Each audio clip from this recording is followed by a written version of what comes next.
back with the Afterwatch, watching My Hero Academia, episode 62, a season 4 encounters. I'm Tim, and with me is... As always, Evan. That's right, Joelle's off again today. We hope she'll be back next time. She will. I'm sure she will, but you know how life is in this craziness right now, so... So we're keeping it going, and if you're appreciating that, give us some feedback, comments, reviews. You know, you can do the reviews over there on the Apple Podcasts, of course. Appreciate some nice comments, but if you have any questions or anything, fictionalquestions@gmail.com. And check out our new YouTube page. We're trying to get some people over there, see if you are liking that kind of thing too. It's just click the audio version button of our show. For now. But we're looking at, other things. Well, we're looking at a lot of other things. Yeah. But right now, that's what it is. Yes. All right. Anyway, so we got some exciting things going on for this episode 62, a season 4 encounters. Do we though? So this episode, there's a lot of setup. There's a lot of setup. I feel like this is preparing you for what's to come, I guess. This episode felt really slow for me in the beginning. Like it felt like a lot of monologuing and a lot of stuff to that nature. Yeah, but it's Twice and Jiren and stuff, and you're seeing Dobby. You haven't seen these people in a while. Yeah, I guess. I mean, on the bright side, you see Twice's face. Yeah. And you get his backstory, which is kind of cool. Well, maybe we should start talking about this. Let's do it. All right, kick it in. Okay. So yeah, Twice is at the window. He's kind of like arguing with himself while there's people watching, which is basically what I do all the time anyway. Is that weird? Nah, it's normal. Is he making fun of them? Is he wishing he was part of their world? Or, I mean, what's going on?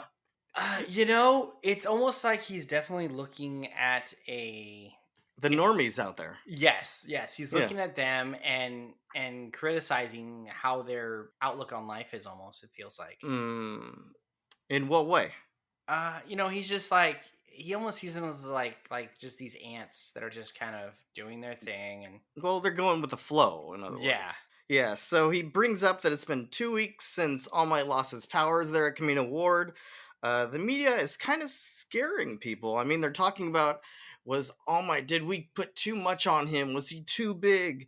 And then, Endeavor, he's not suited to be number one, all that kind of stuff. You even have that one guy who's like on the news talking about, maybe we should just highlight the positives and spin this. I don't think that's going to work either. Even though Twice does say that he likes that approach. Yeah. The spin. That was something that I noticed and I appreciated that, looking back on this episode and seeing how Twice has been, moving into the seasons and stuff, like it's a refreshing feeling to take a step back and actually see this part of him again and not the, back and forth crazy silly guy in a suit, because that's kind of like what I portray him as for the most part. Yeah, and you do have the other voice in there. Right, but that other voice just kind of pops in here and there. Yeah. But this is the point where you really see like his original personality, fighting to hang on control. Yeah, so just to wrap up what the media was saying, they're just talking about how Endeavor is just not going to get the job done, or they're afraid. And so there's a lot of people out there who are just taking advantage of the situation. You actually see villains getting away with this crime, right? These people that call themselves Reservoir Dogs. Yeah. They beat up that hero. Yeah, they totally do, and then run away. Yeah. And what does Twice say? It's not scary if everyone's running the red lights, right? Right. And then he also mentions how villains are getting more organized, and that's making things even more, or making things scarier. Because he's talking about everyone's changing. Like, heroes are having to learn to change, but villains are also doing that too, because they're realizing there's an opportunity. That Jiren guy calls him, the one that called, I think we first saw him in season 2. Yeah, he's kind of a recruiter. Yeah, he brought Toga and Dobby into Shigaraki there, right, back in the old bar. Yeah. I miss that place. But anyway, so he's talking about what's kind of been going on, and how all the villains are kind of scattered. They're all kind of scouting out other people, trying to bring more people in. There's this really cool moment where Dobby is meeting up with these people in an alley, and he decides they're like unworthy or whatever, and just burns them all. Just Yeah, that was yeah, cool because they're like, "You better get out of our alleyway," and he's like, "Nah, that's just not gonna fly." well, you still Dobby is still very much a Stain person with those Stain ideals. So he's really looking for people who are not just the random thug. He wants people with a little something behind them. You know what I'm saying? Right. People who are doing it for a reason and not just for the heck of it, I guess. Okay. Um, but yeah, you see other people. You see Spinner out there. You see what's her name? Magna, right? Then we get this moment where Twice is talking about how he's not really in control if the mask is not on, right? Even Right. talks about his history, which is what you alluded to earlier, how he made a bunch of clones of himself and they kind of fought it out. Dude. Yeah, and that's an understatement. Like, Yeah, they tried and to it, murder him, uh huh, they tied him up, and then they uh killed huh, each other, and he's uh just huh. left there like, that's insane. Yeah, just to see who was on top. Yeah. And he doesn't, to this day, he doesn't actually know who's on, who won. I believe it's not the clone because I don't think the clone would have held on this long. Yeah, I was gonna say I wouldn't think that the clone could, last that long because like any Yeah, I sort of think it's just his injury. fractured mind where Yeah. well, what happened or how do I know who, it's one of those kind of and then we get our first glimpse of Overhaul there with Corano. We'll see them next season, of course. But Twice is kind of checking them out. He's wondering if he should talk to them. But Well, because remember, he's kind of like looking around. Like he kind of mentions that it's almost like he's like searching for people to recruit into the League of Villains, yeah, right? they all are. They're trying to grow the whole organization. Right. And so this is one person that he's kind of scouting and watching over, seeing if it might be a good fit. Anyway, we go back to Deku. He's under house arrest still. Everyone is goes out to this big Yeah, it's like it was a school assembly. yes, assembly outside, and it's Hmm. got all kind of teachers lined up in front, kind of like you yeah, imagine. Um what's funny is that Nezu goes on for like, I don't know, a couple of minutes talking about his fur, how ratty it is Yeah, because he he's hasn't like, been sleeping well, and yeah, how to take better care of your fur just in case. I thought it was a great moment where Ida was yelling everyone to, stay in line, get in and line. someone's like, "You're the only one out of line, Ida." Yeah, and then they're like, "Way to go, class rep." Yeah. Well, that was when Monoma came in and he was like kind of yelling at them about, hey, you had two guys, you're losers, two guys failed, and everyone in our class passed. Right, You know, and that's when we see Shinzo come through. They say he looked like he kind of bulked up a little bit. right, Why are right. they all afraid of him? I don't know. Is it because of his power? He's got that scary power, kind of brainwash, will kind of take Uh, control, possess the person. I mean, Maybe that's what it is. maybe, You but also see the exchange student, Pony. yeah, she's hilarious. Well, I think she's just impressionable because Monoma comes up and whispers something in her ear, and then she's talking about how she's gonna pummel them till their mama doesn't know ya or Yeah, something. And he's over there yeah, just dying until Kendo like baps him over the head. But obviously he's feeding her words or whatever.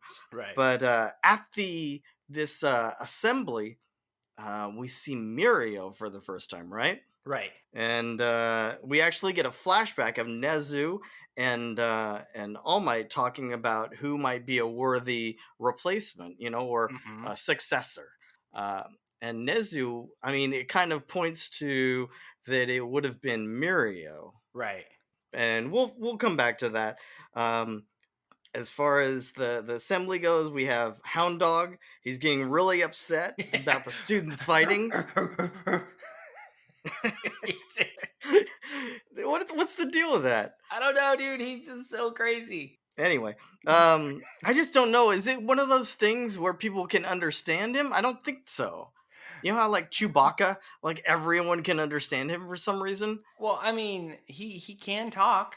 Yeah, We but he's see not, so he's just barking. Yeah, he That's because just barking though, right? so, from what I kinda gathered just from other episodes in the future is that, when he gets all, like, agitated and fired up, like, he just Mhm. loses control, and all he does is he just starts barking like crazy.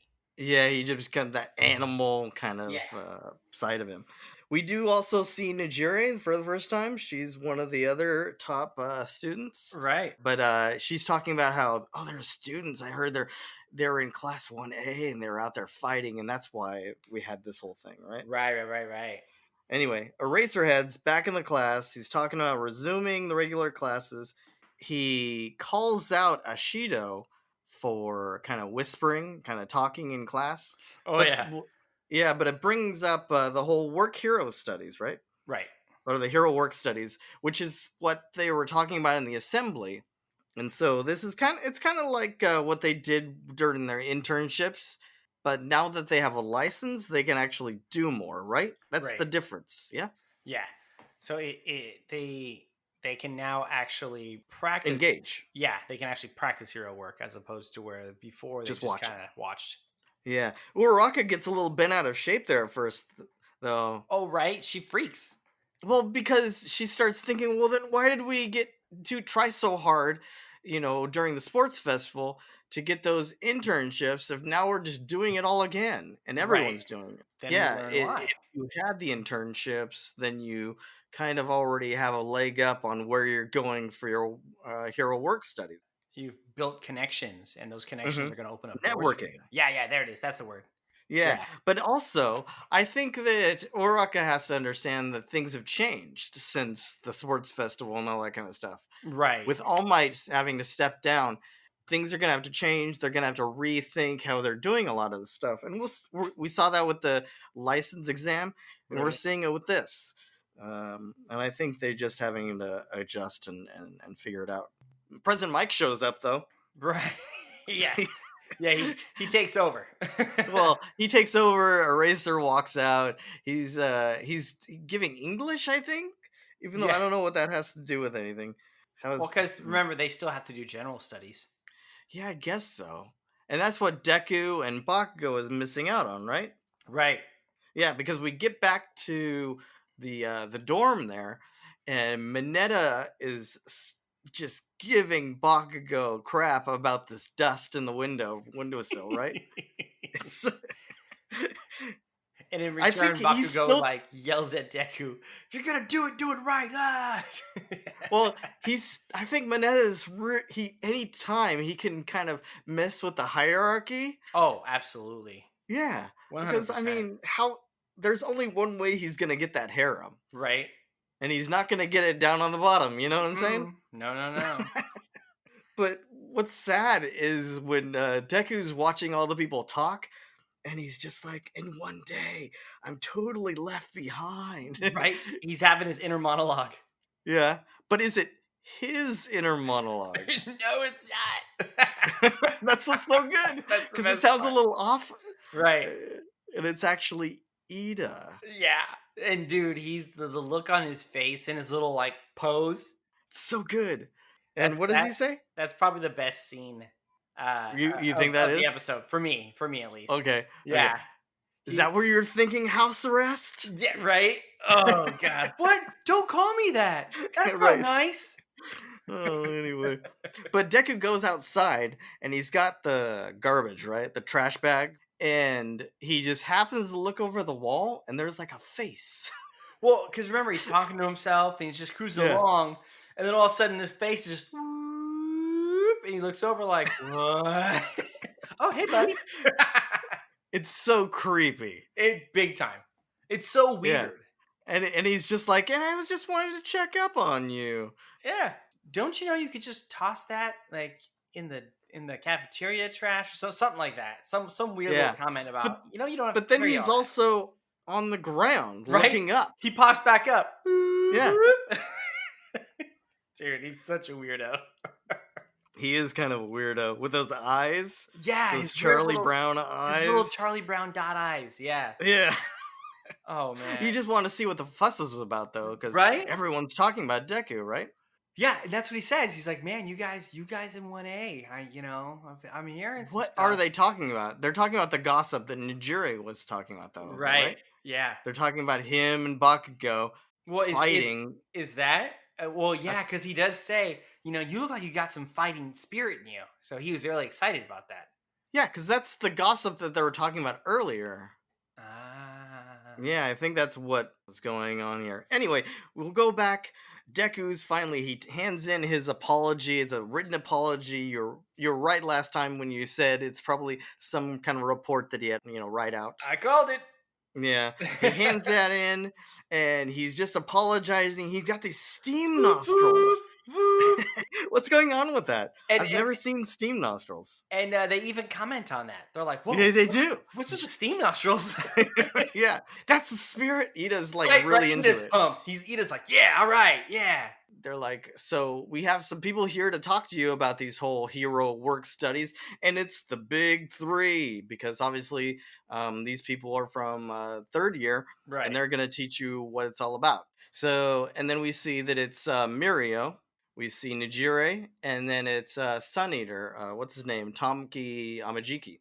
That's right. He's a weird one too. Well, I guess we'll get into it when we get there. Yeah, yeah. We'll But I learn think more. it's all kind of focused on Mirio because Deku realizes this is the guy who was, creeping him out. Right. This is the big guy.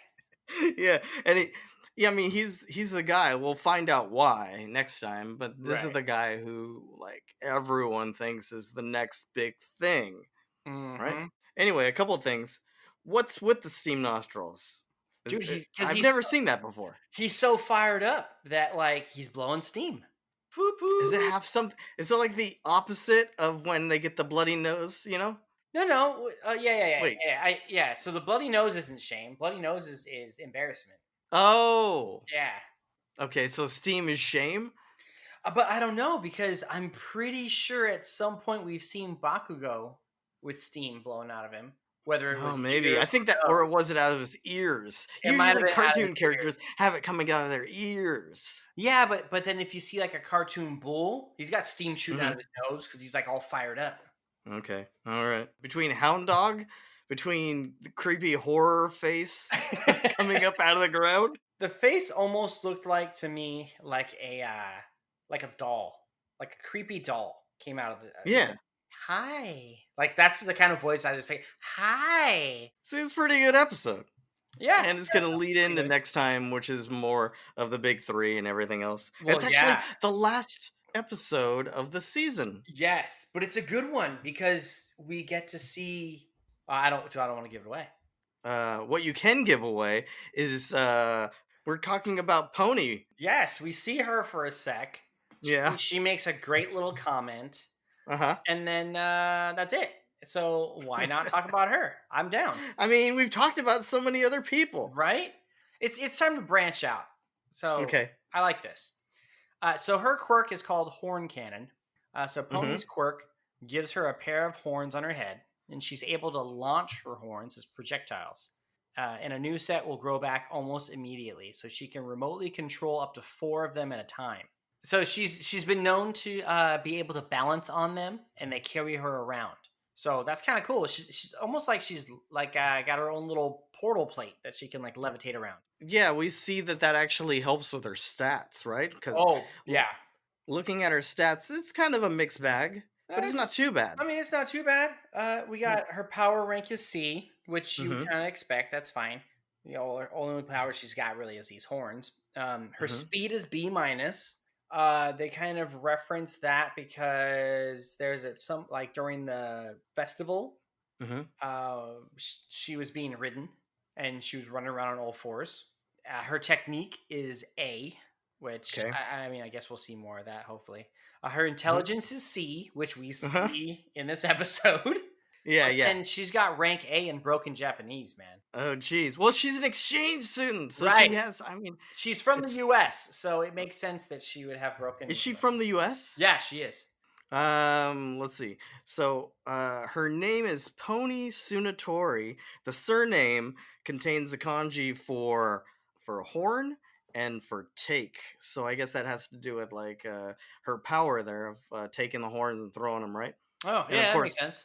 her name is Pony, so I mean, jeez. Right, and if you notice, like, her feet are like horse hoofs. Yeah. Guess what her favorite food is? Is it hay or carrots? No, it's apples. God. So good. Oh, that's too much. Before we go, we got some new emails. I'm gonna cover one from Lavender. They asked Okay. if you could have any quirk in My Hero Academia, which one would it be? Now Hmm. we've done quirks before. We have, but we didn't do it in the limitation of within My Hero Academia. Oh, really? We just Yeah, talked because about just powers in general. yeah, just to go over it because I listened back. It was episode 11, I think, of Right. My Hero. I was telekinesis. Mhm. Mhm. You were luck Luck powers. powers. Yes. Yeah. And Joelle, what was hers? Teleport. Teleport. Yeah, yeah, teleport. Yeah. Okay. So what do you think? What would you do? What's one of the ones you like? I mean, obviously your favorite character is like Deku. Of course. I And mean, is it cheating to say all one for all? I don't think it's cheating. I mean, the, You want to be the 10th I do.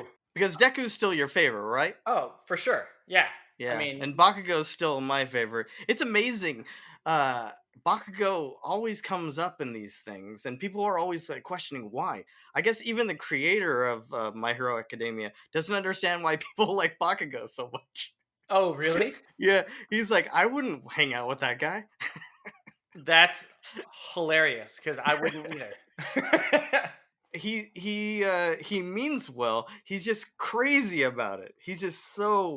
Uh he's just so amped up and intense that you're He's just neurotic, is what it is. is it neurotic? Oh, 100%. Yeah, that's true. Yeah. I guess well you saw his parents. And you see his mom. His mom's neurotic too. Yeah. Well, yeah. So he Yeah, probably gets it from them. 100%. So is he a mama's boy too, just like Deku? I feel like he is, but in a different way. In a different way than you normally think. Yeah, because he's more along the lines of I don't want to get my butt kicked by my Right. mom. Yeah, so he's got to Yeah. be a little tougher, right? Right, right. Because he sees the dad, and the dad just probably gets kicked around nonstop. He's not exactly tough. Yeah. Are there any other characters that I I mean, I think, could say that if I had the intellect of David Shield, that would be well, we awesome. already talked about David Shield. No, no, I said if I would have the intellect of David Shield, that would be like another power. Ooh, was that his quirk? I thought he was No, he just, didn't have a quirk. He's just smart. yeah, he's just Oh no, smart. no, he does have a quirk. No? Bendy fingers. Oh, His quirk allows him to bend his fingers farther than a normal person can. I didn't know he had a quirk. uh-uh. David Yeah, Shield does? David Shield does. Yeah, Did we cover that? I can't remember. we didn't. I just Hmm. happened to look. But yeah, you like Deku, you like Uraka, Yep. and then mine was Bakugo and Momo. I guess we can talk to Joelle when she's back, what she liked. So you would pick Oh, one for all? yeah. I'd pick one for all. Ah, what would I pick? I would like something flashy like Bakugo's though. Of course you would. I think that's what it would be. I wouldn't Mm-hmm. want like one of those powers where you have to eat a lot to keep everything going, like Momo or Sato or Right. something. I wouldn't want something where I'm Jiro or I have to stick a part of my body into the wall or whatever. But yeah, that's true. Her little plug Yeah, ears I, just I don't work. wouldn't want like some kind of animal thing. The Yeah. Todoroki, he's ice and fire. They both can hurt him if he uses them wrong. What I don't about know. Stain's power? Stain's power, the blood curdle? Yeah. Well, that's a villain. Yeah, I guess I didn't think about that. Mm-hmm. It's just so creepy because especially now, I don't want to be, let alone touching people, touching their blood. Oh God, yeah. Yeah, taking in their blood. Yeah, I still like what I said before with the telekinesis, but something flashy like Bakugo where I'm blasting things around. That's cool. Well, what about Ragdoll's power? Ragdoll. She could observe and monitor up to No, 100 people at a time, no, including their locations and weak points. no. I'm not much for stalking people. No. I guess there are other people's powers in the next couple seasons. There's a lot of pro heroes that start showing up in the fourth season that we're gonna have to talk about, but I don't think we can talk about them yet. So we'll cut it there. Okay, that works. And we'll be back with more questions from people, more episode content, and hopefully Joelle will be back too. Yeah. But until then, our watch has ended. Thanks for listening, guys. We'll be back next week. I've been Tim. I've been Evan. Take care. Have a good one.